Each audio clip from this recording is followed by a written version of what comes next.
Hello, good evening friends. আজকে আপনাদের একটা নতুন জায়গা দেখাবো, সেটা হলো গিয়ে জয়দেব বাটিকা খণ্ডগিরিতে। তো বাড়ি থেকে আমাদের বেশিক্ষণ লাগেনি, আধ ঘন্টা আর কি। এটা খুব খণ্ডগিরির কাছাকাছি আর কি। তো যাই হোক, এখানে পার হেড 50 টাকা করে আর কি। সামনে এখানে দেওয়া আছে গাড়ি বাইক আনলে কিরকম আপনাদের পড়বে আর কি। তো আমাদের গাড়িতে 150 টাকা লেগেছিল আর কি। তো এখানে সবচেয়ে একটা খুব ভালো হচ্ছে, আপনার গাড়ি করে এই এরিয়াটা কভার করতে পারেন আর কি। তো এখানে সমস্ত ডিরেকশন দেওয়া আছে।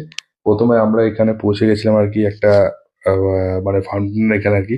ফটোগ্রাফি করার জন্য খুব পারফেক্ট জায়গা আর কি। দেখতেই পাচ্ছেন চারিদিকে গ্রিনারিজে ভর্তি আর কি। এখানে রিভারটার নাম দিয়েছি যমুনা রিভার। এইটা একদম ফটোগ্রাফি করার জন্য পারফেক্ট জায়গা আর কি। ওয়েদারও খুব ভালো ছিল আর কি। আমরা 3 নাগাদ পৌঁছে গেছিলাম আর কি আফটার লাঞ্চ। বেস্ট টাইম ছিল। আর দেখতেই পাচ্ছেন ওয়াটারফলস এখানে বেশ very well maintained, continuous flow of water. আর এখানে বাচ্চাদের জন্য প্লে গ্রাউন্ডে একদম পারফেক্ট জায়গা। ছোট বাচ্চা থাকলে এখানে খুব আনন্দ করবে আর কি। আমার মেয়েও খুব আনন্দ করেছে।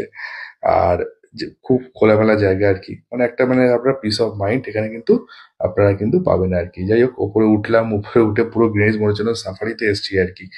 আর এখানে আরেকটা জিনিস হলো গিয়ে যে এখানে অনেকগুলো পিকনিক স্পটও আছে, দেখতেই পাচ্ছেন। সব লাইন দিয়ে পিকনিক স্পট, সিকিউরিটি অ্যারেঞ্জমেন্ট এখানে প্রচুর। আর গাড়ি নিয়েও আপনারা কিন্তু এখানে কিন্তু সব জায়গায় ঘুরতে পারেন। দেখতেই পাচ্ছেন মনে হচ্ছে না জঙ্গল সাফারিতে যাচ্ছে। কারণ ভুবনেশ্বর সিটির ভেতরে এরকম একটা জিনিস করা, এটা হলো কি পুরো ফরেস্ট ডিপার্টমেন্টের থ্রু দিয়ে কিন্তু মেনটেন আর কি। বেশ সুন্দর লাগছিল আর কি। তো আগে থেকে আপনারা পিকনিক স্পট চুজ করতে পারেন prior two documentation booking, subject to আপনারা এখানে কথা বলে আপনারা অ্যাপ্রুভাল করাতে পারেন আর কি। তো যাই হোক, এরপরে আমরা আমাদের নেক্সট গন্তব্যস্থল ছিল Japanese garden, one of the main attraction. Japanese garden very well maintained.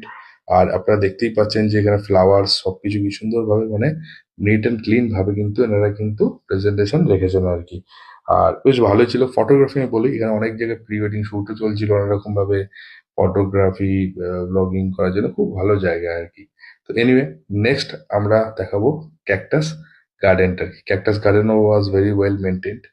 আর এখানে বিভিন্ন রকমের এখানে ক্যাকটাস গাছ এখানে ভাবে ইয়ে করে রেখেছে, এর উপরে টেন্ট মতন ছিল আর কি। Very well maintain. এর পাশাপাশি ক্যাকটাস গার্ডেনের ঠিক পাশেই ছিল আর কি একটা ক্যাফেটেরিয়া আর কি। তো এইটা বলে রাখি, এটা হলো সমস্ত ফরেস্ট ডিপার্টমেন্টের থ্রু দিয়ে কিন্তু মেনটেন করা হয় আর কি। যদি আপনারা স্ন্যাক্স, টি, কফি, যেটা আমি বলছিলাম ওই ক্যাফেটেরিয়াটা, তো এখানে আপনারা পেয়ে যাবেন। ইভেন কি লাঞ্চেরও এখানে সব রকম ভেজ নন ভেজের খাবার অ্যাভেলেবেল আছে। সামনে এখানে মেনুটা আছে আর কি। এখান থেকে আপনারা পজ করে মেনুটা দেখে নিতে পারেন আর কি। এরপর আমরা দেখলাম মেডিসিনাল প্ল্যান্ট। এখানে সমস্ত বিভিন্ন মেডিসিনাল প্ল্যান্ট আছে আর কি। তারপরে নেক্সট ছিল বাটারফ্লাই গার্ডেন। বাটারফ্লাই গার্ডেনটা খুব সুন্দর, ভেরি ওয়েল ডেকোরেটেড ছিল আর কি। বাটারফ্লাই লাইফ সাইকেল এখানে অনেক রকম ইনফরমেটিভ এখানে বোর্ডে দেওয়া আছে ইনফরমেশন।